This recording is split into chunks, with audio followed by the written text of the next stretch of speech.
Welcome to our deep dive into cardiac pharmacology. We are going to build a complete picture here, starting from the tiny mechanics inside a single cell and working our way all the way up to how we actually use medicines to treat the heart. We'll connect the dots between how the heart functions, what happens when it fails, and the drugs we use to step in. Okay, so here's our roadmap. We're starting with the absolute fundamentals, how a single heart muscle cell actually contracts. From there, we'll get into the pharmacology of heart failure. After that, we'll totally switch gears to the heart's electrical system, figure out what causes arrhythmias, and then finally, we'll look at the Class I antiarrhythmic drugs that help get the rhythm back on track. All right, first things first. Before we can even begin to understand what goes wrong in disease, we have to know what a healthy heart is doing. And that means we've got to shrink down and go right inside an individual heart muscle cell, the cardiomyocyte, to see exactly how it creates the force that pumps blood around your body. So this diagram shows all the complex machinery at work inside just one of those cells. You can see all these different channels and pumps kind of studded across the cell's surface and on its internal storage units.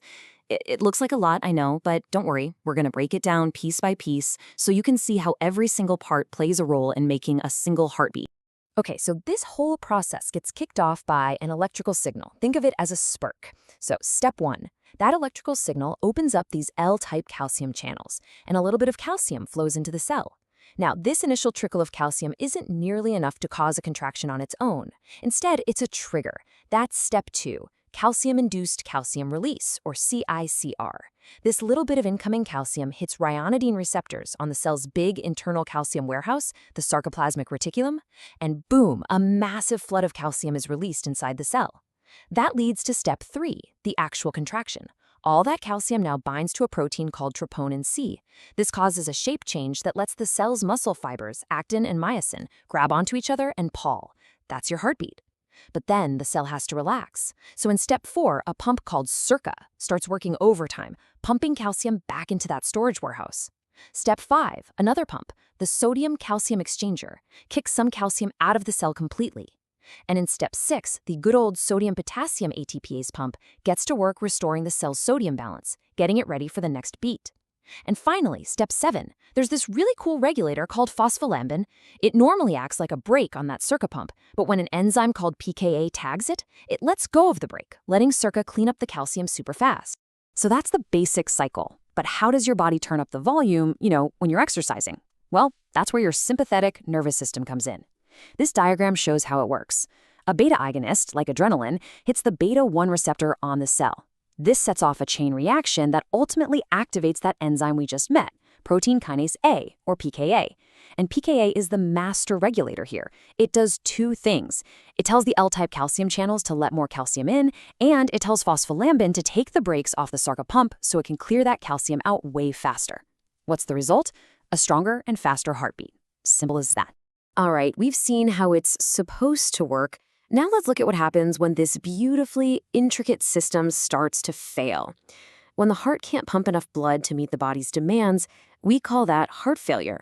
So we're going to look at how the cell changes in this disease and, more importantly, how our drugs are designed to help out. In heart failure, the cell tries to adapt, but these changes actually make things worse. We call them maladaptive. For example, you get less phosphorylation of phospholambin. That means the brake is always on the sarca pump, slowing down how fast calcium gets put away.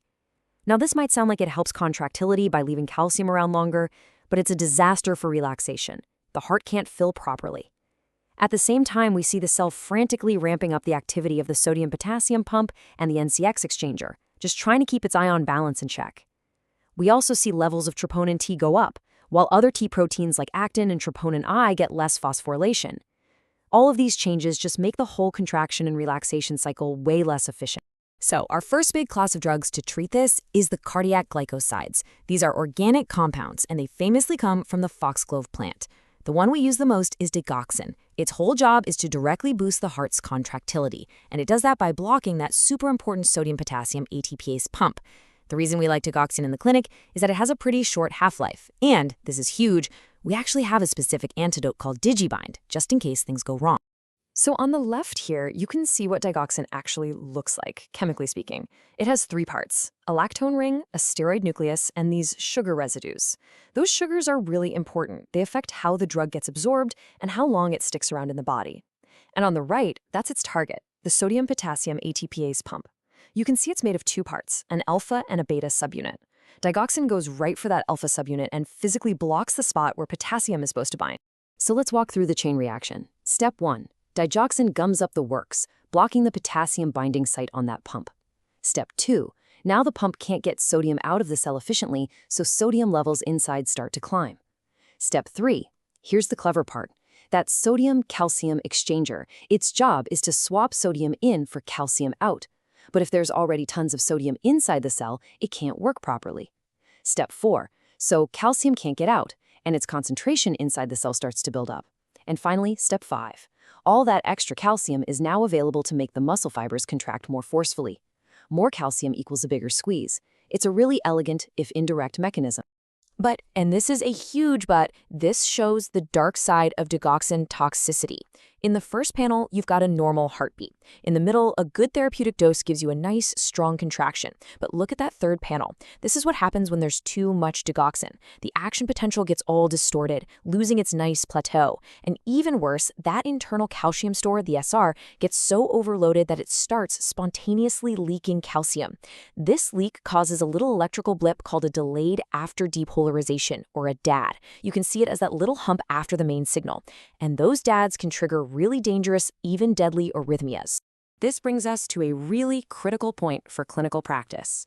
Digoxin has a razor-thin therapeutic window. The sweet spot is between 1 and 2 nanograms per milliliter, but it starts becoming toxic just above 2.5. And tons of other drugs can mess with it. Beta blockers or calcium channel blockers can alter its effects, and diuretics that make you lose potassium are super dangerous because low potassium actually makes digoxin bind tighter to the pump, increasing the risk of toxicity. Then you've got drugs like erythromycin or amiodarone that can change how digoxin is handled by the body, raising its levels. This is why we have to be so careful, especially in patients with kidney problems. If someone does become toxic, we have to stop the drug, and we can use that digibind antidote or maybe a drug like lidocaine to calm down the resulting arrhythmia. This diagram is a fantastic summary of the different strategies we have to make the heart pump stronger. So target 1 is what we saw earlier, hitting the beta-1 receptor with drugs like dobutamine. Target 2 is our friend digoxin, blocking the sodium-potassium pump. Target 3 is a different approach, using drugs like milrinone to inhibit an enzyme called phosphodiesterase, which boosts our internal signaling molecules. And finally, target 4 is really cool, calcium sensitizers like levosimendan. They don't increase calcium, they just make the muscle fibers more sensitive to the calcium that's already there. Okay, we've spent a lot of time on the muscle. Now let's completely switch gears and focus on the electrical system that's in charge of the whole operation. We're going to start by looking at the two main types of electrical signals or action potentials that make the heart beat. This is a great side-by-side comparison. On the left, you've got the action potential from a regular ventricular muscle cell.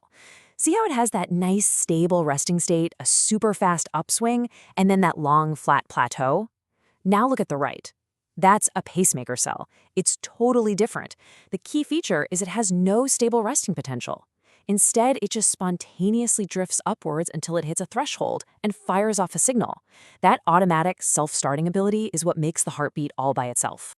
To really get arrhythmias, you have to understand the behavior of these fast sodium channels. As you can see here, the channel has 3 states. First, it's resting, closed but ready for action. When the cell gets an electrical jolt, it snaps open into the activated state. But then, almost immediately, a little inactivation gate swings shut and the channel becomes inactivated. The crucial thing here is that in this inactivated state, it absolutely cannot open again, no matter what. This creates what we call the absolute refractory period. It's a built-in safety mechanism that ensures the heart has enough time to relax and fill with blood before the next beat.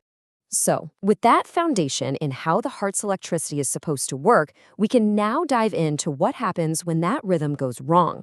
We're talking about arrhythmias, any abnormality in the heartbeat, whether it's too fast, too slow, or just plain irregular.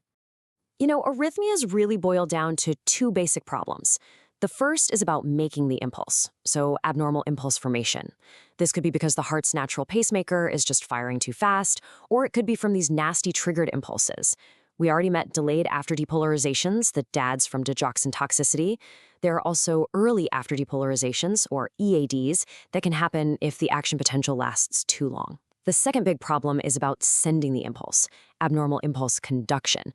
This could be a simple roadblock, or it can be a much more complex problem called re-entry, where the electrical signal gets trapped in a loop. Re-entry is a massive concept for understanding fast heart rates.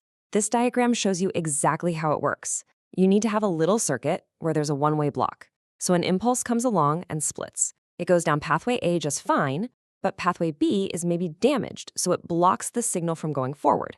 But it will let it go backward.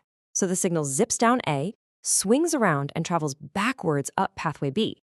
By the time it gets back to the start, pathway A has recovered and is ready to go again.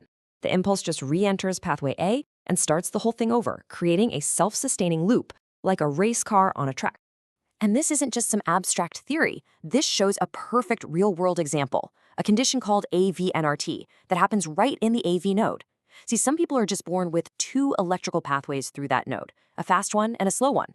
Normally, the signal just takes the fast lane. But what if a premature beat comes along right when the fast lane is still in its refractory period? Well, the signal is forced to take the slow lane. By the time it gets to the end of the slow path, the fast path has recovered and is ready to conduct electricity backwards. And just like that, you've set up a re-entrance circuit right inside the AV node, which causes an incredibly fast heart rate. Okay, final section. Let's bring this all home and look at our first major class of antiarrhythmic drugs. Class 1 drugs all work on the same basic principle. They target and block those fast sodium channels we talked about, the ones that are responsible for that initial rapid upstroke of the action potential in the atria and ventricles. This is the money slide for understanding Class 1 drugs. Yeah, they all block sodium channels, but they do it with different personalities. Look at the Class IA drugs on the left. They block sodium channels, but they also block some potassium channels, and the net effect is that they make the action potential last longer. Now, in the middle, Class IB drugs. They're a bit milder on the sodium channels, and they actually shorten the action potential. And then on the right, you've got Class IC. These are the heavy hitters for sodium channel blockade, but they don't mess with potassium much, so they don't really change how long the action potential lasts. This table really sums up the key differences. Class IA drugs like disopyramide, they bind to open channels and also block potassium channels.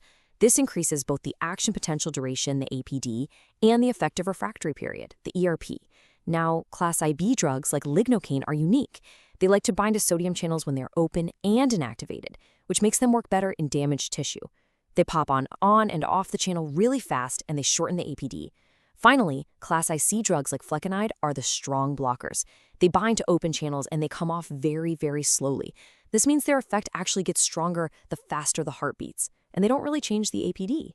So, we're going to end on this question. Think about it. We've just seen 3 different types of drugs that all block the exact same target, that fast sodium channel, but they produce 3 completely different effects on the action potential. What does that tell you? It tells you that the heart's electrical stability isn't about just one channel doing one thing.